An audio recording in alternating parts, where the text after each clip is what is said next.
नमस्कार, मैं दिनेश प्रजापत स्वागत करता हूं आज के वीडियो में आपका। आज हम कक्षा 10वीं विज्ञान का एक महत्वपूर्ण टॉपिक लेके आए हैं जिसका नाम है दर्पण सूत्र। ये विज्ञान विषय की जो भौतिक वाला पार्ट है उसका क्वेश्चन है दर्पण सूत्र, मिरर फार्मूला। अब ये मिरर फार्मूला क्या होता है, दर्पण सूत्र क्या होता है? ये एक ऐसा व्यंजक है, एक ऐसा एक्सप्रेशन है जो ध्रुव और वस्तु के बीच की दूरी, ध्रुव और प्रतिबिंब के बीच की दूरी, ध्रुव तथा वक्रता केंद्र के बीच की दूरी, फोकस दूरी के बीच में संबंध को दर्शाती है। तो आइए हम इसको सिद्ध करने में शुरुआत करते हैं। ओके, हम शुरुआत करेंगे। सबसे पहले हम यहाँ पर एक अवतल दर्पण लेंगे। तो इसको हमने एक तरफ से शेडेड कर दिया है। ये है हमारा अवतल दर्पण है। अब अवतल दर्पण लिया है तो यहाँ पर इसका एक मुख्य अक्ष बनाएंगे हम, प्रिंसिपल एक्सिस। जो इसके सेंटर पॉइंट से होके जाता है उसे हम मुख्य अक्ष, प्रिंसिपल एक्सिस कहते हैं। और जहां पर ये टच होता है इसे हम कहते हैं ध्रुव, जिसे P को पोल कहेंगे, है ना। तो ये P क्या है हमारा? ये P है हमारा ध्रुव, जिसे हम पोल कहेंगे। अब आगे बढ़ते हैं। जैसा कि एक वस्तु लेंगे हम, ये हमने ले ली एक वस्तु A B। ये वस्तु हो गई हमारी A B, ऑब्जेक्ट हो गया आपका A B, ये ऑब्जेक्ट है। ओके, यहां पर हमने मान लिया भैया ये हमारा सेंटर ऑफ कर्वेचर है, जिसे हम वक्रता केंद्र कहते हैं। ये हमारा वक्रता केंद्र है। ये है हमारा फोकस, जिसे हम जिससे ध्रुव के और फोकस के बीच की दूरी को हम जैसे फोकस दूरी कहते थे, ये हमारा यहाँ पर फोकस है। ओके, अब अगर कोई प्रकाश किरण हम इसी मुख्य अक्ष के पैरेलल समांतर इस लेंस पर आपतित करते हैं तो ये यहां से टकराकर फोकस से होते हुए नीचे की ओर चली जाएगी। इसी तरह से यहां से एक रेखा यहां से खींचेंगे हम, जो वक्रता केंद्र से होते हुए जाएगी। ठीक है, इस प्रकार हमें यहाँ पर एक प्रतिबिंब प्राप्त हुआ है जो है A dash B dash. Okay, ये हमें यहाँ पर चित्र प्राप्त हुआ है। ओके, अब आगे अगर हम इसे सिद्ध करना चाहें तो मैं आपको यहाँ पर पहले बता देता हूं कि हमारा दर्पण सूत्र क्या होता है भैया। 1/F is equal to 1/V plus 1/U। ये हमारा दर्पण सूत्र है, मिरर फार्मूला है। अब हमें ये सिद्ध करना है ना। तो ये सिद्ध करने के पहले हम आपको एक एक चीज के बारे में बड़े इत्मीनान से बताएंगे। अब जब बात करते हैं, ये जो हमारा चित्र है ये अपना अवतल दर्पण है, कॉन्केव मिरर है। ये कॉन्केव मिरर है। आप आज से पहले अगर आपने नहीं पढ़ा हो तो मैं आपको बता दूं कि हम वस्तु और ध्रुव के बीच की दूरी को यहाँ पर U से रिप्रेजेंट करेंगे। इससे यह हमारी वस्तु है AB, इसकी और पोल जो है उसके बीच की डिस्टेंस को हम U से प्रदर्शित करते हैं। ओके, इसके बाद आते हैं हम, तो जो हमारा प्रतिबिंब बनता है, इमेज जो बन रही है आपकी, वो है A डैश B डैश। तो इमेज और P के बीच की दूरी को हम V से प्रदर्शित करते हैं। ठीक है, एक और चीज होती है आपकी, वो है F। फोकस तथा ध्रुव के बीच की दूरी को F कहते हैं। फोकस तथा ध्रुव के बीच की दूरी को F कहते हैं। Distance between object and pole are called U and distance between image and pole denoted by V। Same as distance between focus and pole denoted by F. Okay, ये हो गया। इसके बाद हम शुरू करते हैं। तो जैसा कि हम 10वीं के छात्र हैं, है ना, तो आप 10वीं के छात्र हैं, तो आपको जो चैप्टर 6 है उसमें हमने सिमिलर ट्राइंगल के बारे में भी पढ़ा है। क्या पढ़ा है आपने सिमिलर ट्राइंगल के बारे में? कि सिमिलर ट्राइंगल जो होते हैं उनकी जो करस्पॉन्डिंग साइड का रेशियो होता है वो क्या होता है? इक्वल होता है। तो यहाँ हमारे पास दो सिमिलर ट्राइंगल है। कौन कौन से? ए बी सी और ए डैश बी डैश और सी। ओके, इसके पहले शुरुआत करने से पहले हम एक चीज और यहाँ पर बनाएंगे कि जैसे कि हमारी ये प्रकाश किरण ए से यहाँ आई, इस बिंदु को नाम देंगे हम डी। ओके, और डी से ही हम एक परपेंडिकुलर ड्रॉ करेंगे यहाँ पर। ये डी से हमने एक परपेंडिकुलर ड्रॉ किया जिसको नाम दे दिया हमने डी एम। ये परपेंडिकुलर हो गया।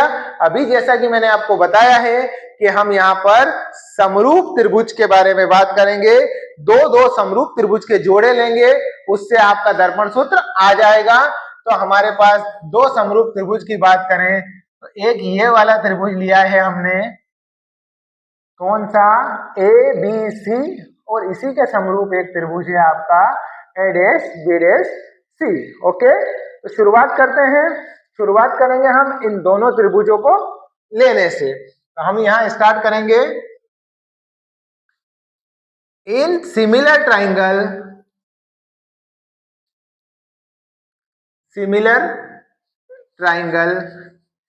ए B C and triangle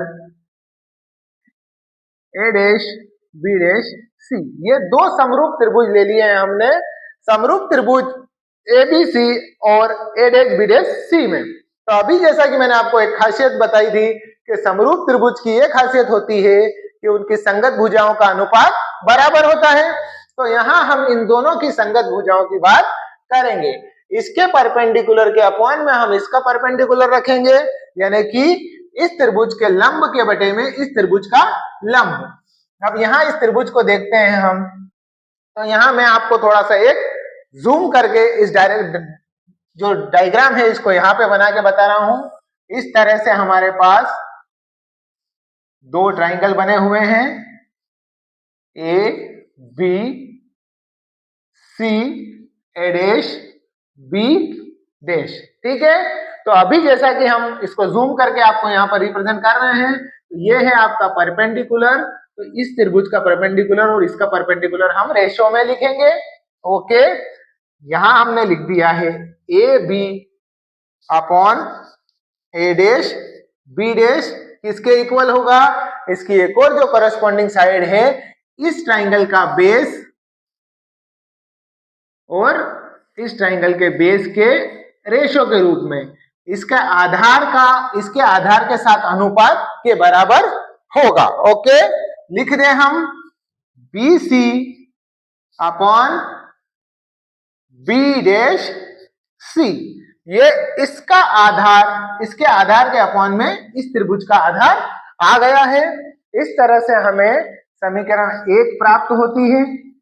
okay, आगे बढ़े।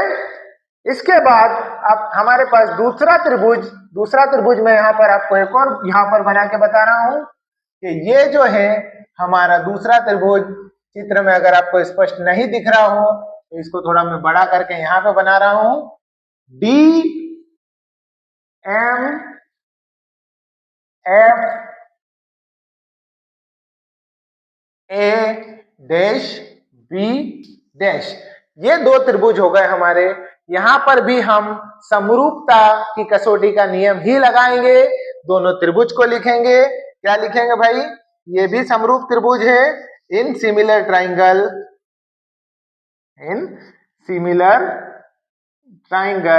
क्या है आपका ट्राइंगल? DMF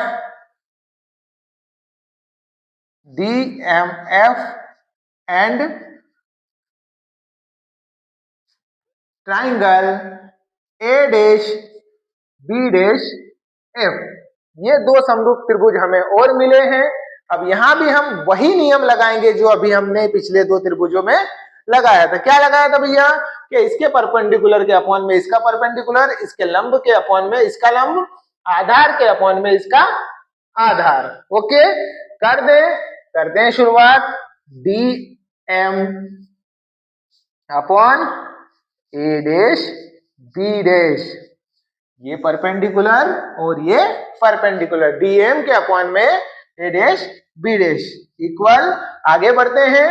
अब इसके बेस के अपॉन में इसका बेस, हम लिख सकते हैं इसको एम एफ या एफ एम, इसको आगे पीछे नाम लिखने से कोई फर्क नहीं पड़ता है। एफ एम या एम एफ के अपॉन में बी डैश एफ। ओके, ये हमने लिख दिया है। अब अपना दोनों डायग्राम का काम हो चुका है, तो हम इन डायग्राम को रफ करेंगे। ओके, और आगे बढ़ते हैं। ओके, अब आगे बढ़ते हैं। आप जैसा कि चित्र में देख रहे हैं कि जो हमारी वस्तु थी, ऑब्जेक्ट था, इस ऑब्जेक्ट से जो प्रकाश किरण यहां तक आ रही है वो हमारे मुख्य अक्ष के, प्रिंसिपल एक्सिस के पैरेलल है, यानी कि समांतर है ना। कौन पैरेलल है? एडी जो है बीएम के पैरेलल है, समांतर है। इसलिए यहां पर हम मेंशन कर देते हैं पहले कि जो हमारा एडी जो है वो समांतर है बीपी के या बीएम के। तो ये जो डीएम है हमारा, ये डीएम किसके इक्वल होगा? ए बी के इक्वल होगा, क्योंकि ये दोनों लाइन अगर पैरेलल है तो एम डी की ऊंचाई भी उतनी ही होगी जितनी ए बी की है। तो यहाँ पर डीएम और ए भी इक्वल होगा, इसलिए हम अब डीएम की जगह यहाँ पर ए बी लिखेंगे। ओके, तो A B upon A dash B dash is equal to, इस इक्वेशन को आगे बढ़ाते हैं, F M upon B dash F. Okay, ये हमारी इक्वेशन हो गई है। ठीक है, ये कौन सी इक्वेशन हुई हमारी? ये हुई हमारी समीकरण 2। ओके, तो जैसा कि मैं फिर से बात करूंगा चैप्टर 6 मैथमेटिक्स की, कि सिमिलर ट्राइंगल वाले चैप्टर में हम देखते हैं कि अगर दोनों के इक्वल में ये कॉमन साइड आ रही है, आपकी लेफ्ट हैंड साइड इधर भी कॉमन है इधर भी कॉमन है, तो हम दोनों आरएचएस को एक साथ लिख सकते हैं। तो यहां से हम शुरू करेंगे, इसको हम बाय इक्वेशन 1 एंड 2, समीकरण 1 व 2 से हम इस BC upon B dash C के इक्वल में FM upon B dash F लिख सकते हैं। तो वो लिख देते हैं, BC upon B dash C is equal to FM upon B dash F. Okay, एक चीज और है, हमें यहां ध्यान देने वाली बात यह है कि इस स्थिति में जब हम दोनों इक्वेशन को इक्वल रख देंगे तो एक बार और ध्यान रखना आप कि यहाँ पर जो हमारा दर्पण है इसका द्वारक बहुत ही छोटा है। ओके, द्वारक बहुत ही छोटा है। इस स्थिति में हम M और P के बीच की दूरी को बहुत ही कम मानते हैं, नेग्लिजिबल मानते हैं। ओके, किस स्थिति में? जब इसका द्वारक बहुत छोटा है, इस स्थिति में इसका aperture is so small, therefore M and P distance between MP is negligible, ये इसलिए यहां पर नगण्य है। इसलिए हम इस FM को FP भी लिख सकते हैं। क्या लिख सकते हैं? FM को FP भी लिख सकते हैं। ओके, तो यहां पर अब हम क्या करेंगे, ये BC अपॉन बी डैश सी जो है ये अपनी जगह है, और FM को हम FP भी लिख सकते हैं। क्यों लिख सकते हैं? जैसा कि अभी मैंने बताया आपको कि इसका जो द्वारक है बहुत ही छोटा है, aperture is so small, so FM becomes FP। Okay, इसको PF भी लिख सकते हैं, इनके नाम आगे पीछे लिखने से कोई फर्क नहीं पड़ता है। इस तरह से हमें BC upon B dash C equal FP upon B dash F प्राप्त हुआ है।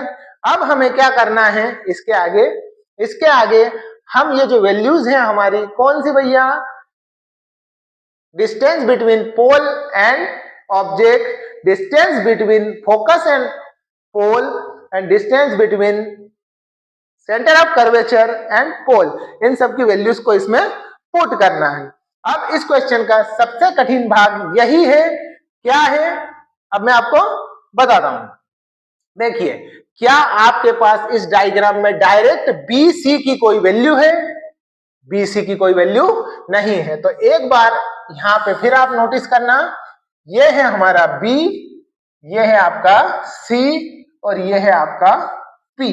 ओके, आपके पास वैल्यू है तो आपके पास BP की वैल्यू है, किसकी वैल्यू है? B से लेके P तक की U होती है। आपके पास BC की कोई वैल्यू नहीं है, हालांकि C से P सेंटर ऑफ कर्वेचर से लेके पोल तक की डिस्टेंस को हम R कहते हैं। ओके, तो यहां पर ये आपका R है। ओके, पर BC की वैल्यू नहीं दे रखी ना डायरेक्ट, तो इसलिए हम इस BC को ऐसा लिख सकते हैं कि BC को ऐसा लिख सकते हैं कि अगर BP में से हम PC माइनस करते हैं तो हमारे पास BC की वैल्यू बचती है। तो इस BC को हम किस रूप में कन्वर्ट करेंगे? BP में से CP को माइनस करेंगे तो क्या वैल्यू बचेगी हमारे पास? BC। तो यहां पर हम BC को क्या लिखेंगे? BP minus CP। ऐसा क्यों लिखा? क्योंकि यहां पर हमारे पास दोनों की वैल्यूज अवेलेबल है। ओके, और आगे बात करते हैं आप B डैश C की, किसकी? B डैश C की। अब इस डायग्राम को यहां से देखेंगे हम वापस, ये है हमारा C।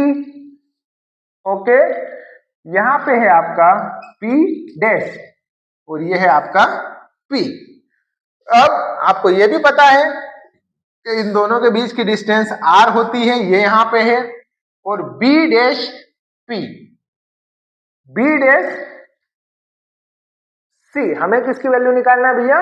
B डैश C की। इतनी वैल्यू हमें निकालना है। ओके, तो यहाँ B नहीं, सॉरी माफ कीजिएगा, ये B नहीं होगा, यहाँ पर हम F को देखेंगे। किसको देखेंगे? F को।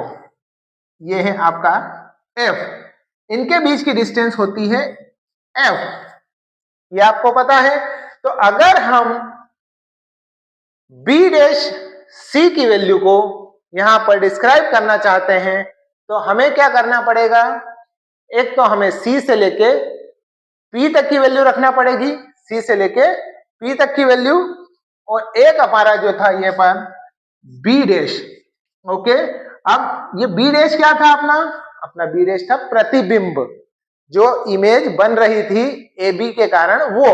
तो प्रतिबिंब और ध्रुव के बीच की दूरी को हम V लिखते हैं। ओके, तो हम वापस इसको रिमूव करेंगे। किसको रिमूव करेंगे?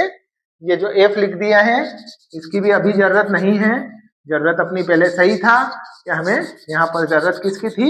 B डैश की थी। तो अब देखना गौर से, आपको वैल्यू चाहिए B डैश C की, वो किस अपनी लगी आपको? CP में से B डैश P अगर हम माइनस कर देते हैं, CP में से B डैश P अगर हम माइनस कर देते हैं तो क्या बचता है आपके पास? B dash C। तो हम B डैश C को क्या लिखेंगे भैया? PC या CP। CP में से क्या माइनस करना है हमें? B dash P। ओके, इस तरह से हमारा इधर तक का मामला सॉल्व हो गया है। आगे बढ़ते हैं। आगे बढ़ने में आप देखिए, क्या FP की भी कोई वैल्यू होती है डायरेक्टली? तो जी बिल्कुल होती है। FP फोकस और ध्रुव के बीच की दूरी होती है जिसकी वैल्यू F होती है, तो इसको हम चेंज नहीं करेंगे। FP हमारा FP ही रहेगा। चेंज करने का रीजन ये है कि हमारे पास F, U, V, R, इन चार वैल्यू में से कोई वैल्यू अगर इसमें पुट होती है वो हमें पुट करना है। ओके, अब लास्ट बचा है आपका B डैश F। क्या बी डैश एफ की वैल्यू भी हम लिख सकते हैं? थोड़ा सा मैं ये रब करता हूं, उसके बाद आगे बढ़ते हैं।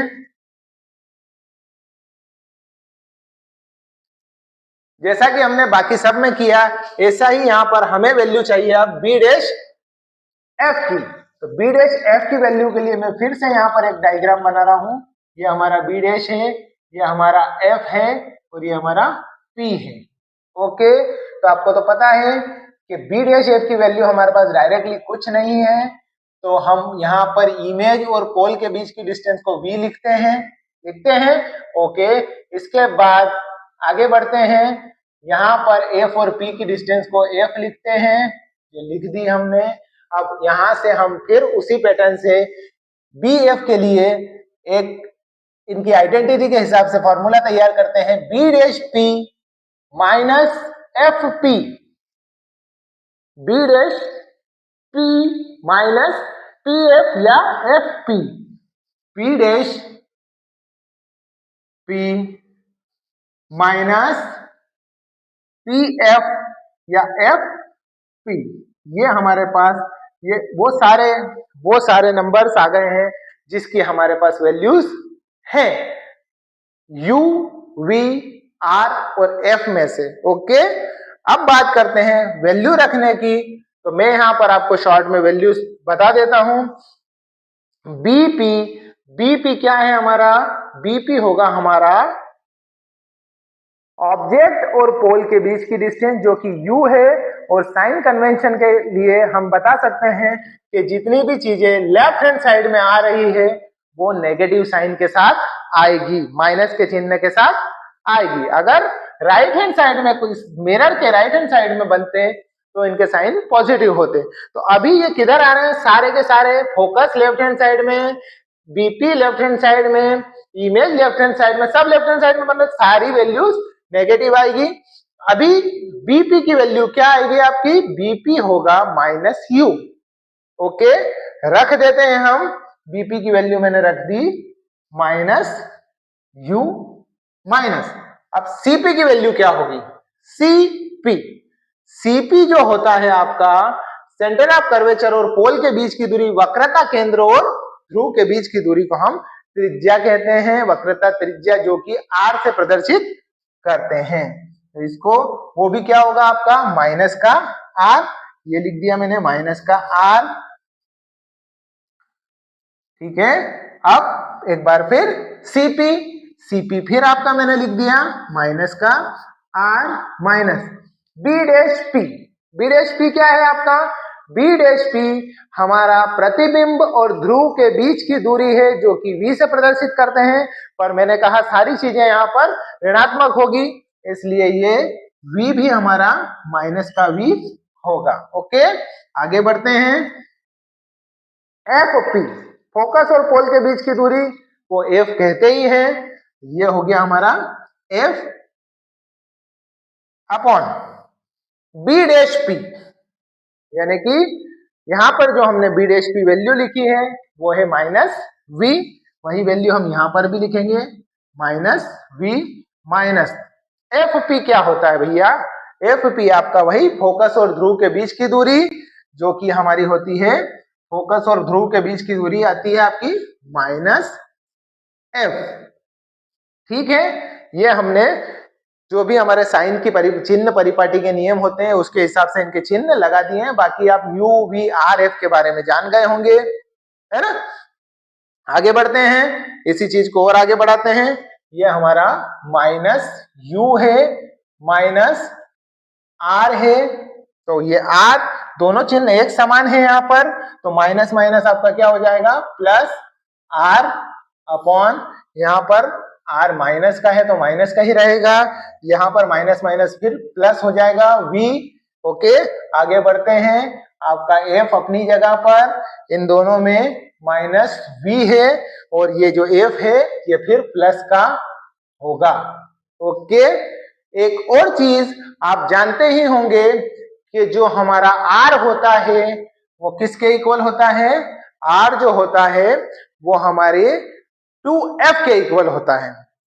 फोकस दूरी त्रिज्या की आधी होती है और जो त्रिज्या होती है, रेडियस होती है, वो फोकस दूरी की ट्वाइस होती है, डबल होती है। तो यहाँ पर हम r की जगह जहां जहां r होगा वहां वहां 2f लिखेंगे। तो लिख दें -u प्लस r की जगह मैंने लिख दिया 2f अपॉन यहां पर भी लिख दिया 2f पर कौन सा, माइनस का, ओके, प्लस v अपनी जगह, इधर भी f upon minus v plus f अपनी जगह। अब आज से पहले भी आपने मैथमेटिक्स में क्रॉस मल्टीप्लिकेशन तो किया ही होगा, तो वही क्रॉस मल्टीप्लिकेशन अब अभी यहाँ पर करेंगे। ओके, मैं यहाँ पर -u प्लस 2f का मल्टीप्लाई -v प्लस f में करूंगा और यहाँ पर f का मल्टीप्लाई -2f प्लस v में करूंगा। ओके, अब करते हैं शुरुआत।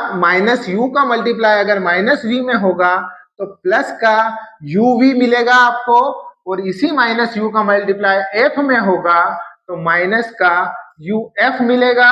फिर अगर हम 2f का मल्टीप्लाई v में करते हैं तो -2fv मिलता है आपको, और अगर 2f का मल्टीप्लाई प्लस के 2f में करते हैं तो आपको क्या मिलेगा, 2f स्क्वायर मिलता है। ओके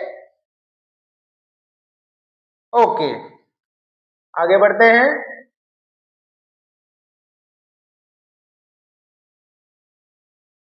यहां हो गया आपका -2f स्क्वायर, ठीक है। ये हमारा f जो है ये भी हमने अभी नेगेटिव नहीं लिखा, मिस कर दिया, तो ये हमारा यहाँ पर माइनस का होगा। कौन सा f, जो हमने पहले माइनस लिखना भूल गए, सब में माइनस लगाया है, इसमें भी माइनस होगा और यहाँ भी माइनस होगा, ये भी माइनस होगा। तो माइनस माइनस प्लस का आपका 2f हो जाएगा और माइनस का fv होगा। ओके, fv दिख रहा है या नहीं दिख रहा है, fv दिख रहा है। ओके, आगे बढ़ते हैं। ठीक है भैया, ये 2f स्क्वायर हो गया आपका, है ना। 2f स्क्वायर से 2f स्क्वायर यहाँ पर कैंसल हो जाता है मेरे भाई।